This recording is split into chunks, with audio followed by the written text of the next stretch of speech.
Hi everyone, sorry it's been so long since I last made a video. I've been moving house, so things have been quite busy. Also, I've had more trouble with my ears and things, had to get another operation, etc. But I'm alright, so no worries. So here is the second part of my Q&A video. I think I'm just going to make this one a miscellaneous one because A, I have time to, B, I've still got, questions to do with religion and things that I'd like to answer as well. So, without further ado, here's the first question. You always say that atheism isn't a religion, right? But there's no way to prove or disprove a God, so if you're an atheist, you have faith that there is no God, and religion is based on faith, so wouldn't atheism be a religion and agnosticism wouldn't? First of all, just because there's no way to definitively prove or disprove the existence of a God 100%, that doesn't necessarily mean that the odds are exactly 50-50. Okay, you couldn't disprove me saying that I've got an elf on my shoulder right now, which is completely invisible, completely beyond the realm of human perception, and he speaks to me only, and he tells me that I have to wear hats on a Thursday. Okay, there's no way you can disprove that. Only I could know that that's actually true. But that doesn't mean that it's 50-50 on both sides just because you can't prove or disprove it. And just because there's no way to definitively disprove that I have an elf on my shoulder that speaks to me and says I have to wear hats on a Thursday 100%, that doesn't mean that by disbelieving it, that doesn't mean that by disbelieving it, you're taking that position out of faith, just because it's not 100%. I mean, if you don't see a fucking elf on my shoulder right now, you have no reason to believe it. I think the reason that you've come to this idea that atheism is based on faith is because you don't seem to understand what faith actually is. Faith would be when you take a position in spite of evidence to the contrary or a lack of evidence to support your position. So if you say, I actually do believe that there's an elf on my shoulder, then that would be a position taken out of faith because you can't actually see an elf there. Whereas if you take a position to the contrary and you say, I don't think there is an elf on the shoulder, you wouldn't be taking that position out of faith because, well, there isn't one there. As well as it being false, my second problem with this argument is that it doesn't follow logically. You know, the conclusion doesn't follow from the premises. You're saying religion is based on faith, atheism is based on faith, and then you're concluding that atheism is a religion. The line of reasoning that you're using is equivalent to saying, when it rains, the streets are wet, therefore it's raining. And that's false because there could be another reason that the streets are wet. Somebody could be washing their car. And you're using a logical fallacy called affirming the consequent. What's your opinion on medical circumcision that the individual has a say in, such as severe phimosis? Honestly, I'm absolutely fine with that. If someone wants to get circumcised or they need to get circumcised for health reasons or whatever, I'm fine with that. It's their body. They have every right to do whatever they want with it, and I don't think I should be able to interfere with that. I don't think the government should be able to interfere with that. I think if it's their body, they should be able to choose whatever they want to do with it. And that's why I have such a big problem with infant circumcision. It's because you're denying the individual that right to choose what they want to do with their own body. Has your band managed to find a frontman yet? Unfortunately, no, but if you're between 16 and 18, you live around or have decent access to the Edinburgh area, you're male, you have a good sort of baritone sort of voice, please send me an email. Well, the first question is a very personal question. Feel free to ignore it if you must, but you've already talked about it. You have some health issue and mentioned needing to go to the hospital several times. Could you expand on this? Okay, I suppose I might as well explain it considering people seem to be quite curious about it. Basically, I have a condition called cholesteatoma. And what that is first of all, the skin on the inside of your ears is very different from the skin on your hands or on the outside of your body, because it doesn't shed in the same way. If it did shed on the inside of your ear, it would just, the shed skin cells would just build up and it would block up your ear canal, you wouldn't be able to hear. So instead what happens is it just continuously grows out the way and it just sheds on the outside of your ear. That's what's supposed to happen. But unfortunately for me, I have eustachian tube dysfunction. Eustachian tubes are responsible for regulating the pressure in your ear. So, you know, if you're in an airplane and your ears pop, that's your eustachian tubes working. For me, that doesn't work properly, and what's happened is I've got build-up of negative pressure in my ears. We say my hands are my eardrums, and they're being sucked back like this. Skin cells are continuously growing, but instead of shedding outside the ear, they're being sucked back, and they're shedding into this little sac that's developed. And over time, like years and years, it's a very slow process, it develops into a little growth, which eventually gets infected, starts secreting enzymes that erode into your bones. It's not very nice, and the only way you can really get rid of it is by getting an operation.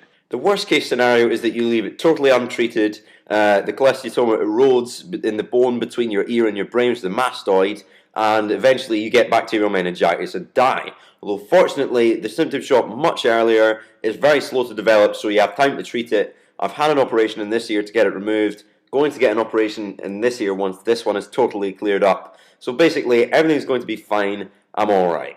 Is piano hard for you? I think so. Well, surely it depends on what piece you're playing. I mean, there's easy piano work and there's difficult piano work, although as an instrument in general, piano's very simple because you don't have to create the notes like you have to do on a cello or a violin or anything like that. You just press the key and then it's there. It's easy in that sense. Although in general I've always found it's easy if I practice and it's difficult if I don't.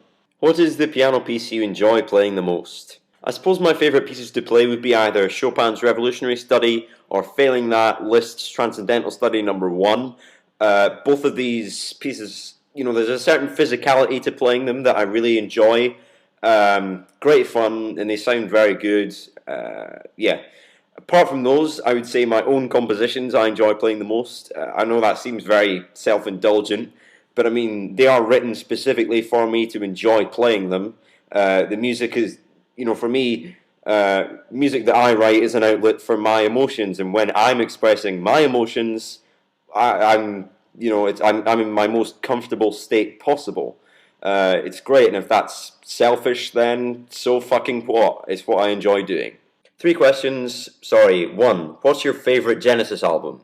They're my favourite band and I love Nursery Crime. My favourite Genesis album personally would be Seconds Out. I love tracks like Dance on a Volcano and Los Endos. These are my favourite ones. I absolutely love the drumming on it as well. 2. Do you like Dream Theater? Not really. They're not totally up my street. 3. I know that you like some prog rock. What are your favourite bands? Okay, my first recommendation would be the Stone Roses. Have a listen to this.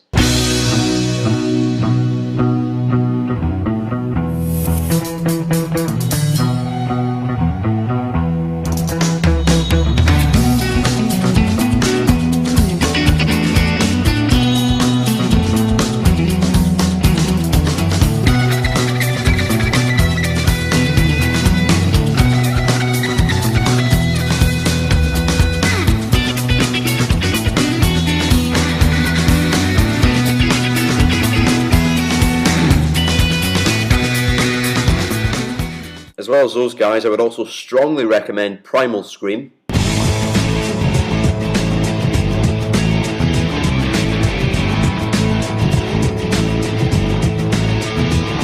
Scratching like a tomcat, got a monkey on my back. I gotta push up, pull high like a wolf, and drive my Cadillac. I got medication, honey, I got a wings to fly. I got heart to tingle, buzz you like a bee gonna blind the evil eye. Push and pull with me, fuck you jamming. Another group I like would be The Prodigy. They're not really a band as such, but they do sort of electronic dance music, which is very good.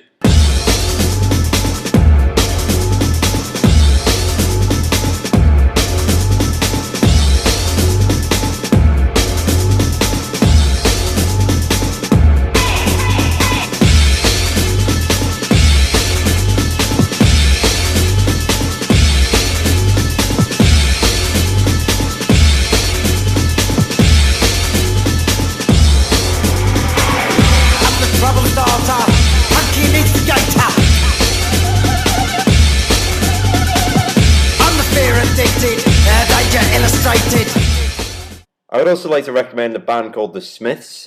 Despite being utterly miserable, they are musically brilliant in my eyes. I recommend you have a listen to them as well.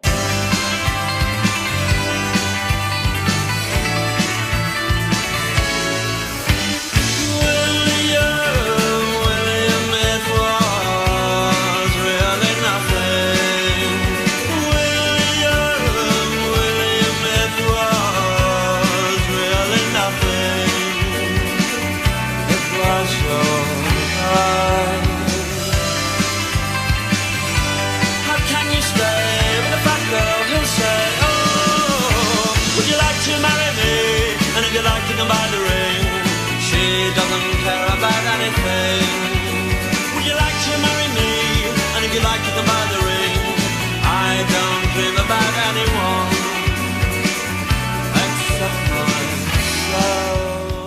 Why can't everybody just shut up about religion and believe what they want to believe? Oh, I don't know. Maybe because people enjoy expressing their opinions. Ever thought of that? You know, what you're saying is like saying, oh, just believe whatever you want to believe, but make sure you don't say anything.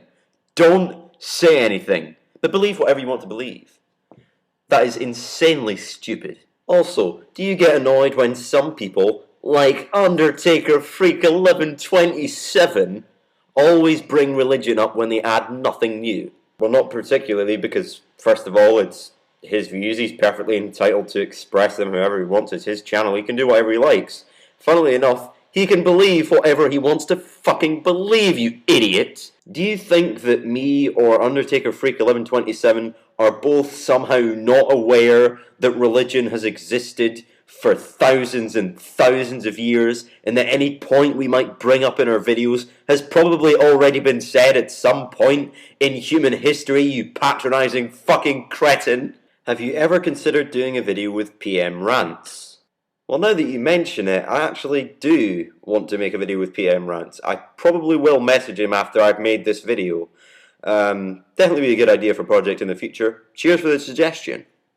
What are your views on euthanasia? I think it's absolutely insane that in the 21st century, if people are tortured by their own existence, they don't even have the right to die. Why do you have so strong opinions on the US elections? Where do you get your information from? Why do you think Mitt is so bad? Do you think Obama is better? And if yes, why? Well, from what I've seen on YouTube, there seems to be numerous videos of Mitt Romney changing his mind on absolutely everything. So I have absolutely no idea what this person's principles were. He had the thing about the 47% of Americans, which he went back on eventually, even though he seemed consistent, and then he changed his mind on that. You know, there are numerous other videos of him flip-flopping on things like abortion, TARP, immigration's another one, illegal immigrants. You know, I don't understand how anyone can trust him. He's totally socially out of touch. He has no, he doesn't seem to understand any sort of problem that the common man will go through in their day-to-day life. He's lived a totally privileged lifestyle. He avoids tax. He's just an awful, awful person. How on earth am I supposed to relate to him? Mitt Romney is awful. Secondly, I don't think Barack Obama is much better than Mitt Romney. He's maybe slightly less authoritarian right, but he's still authoritarian right.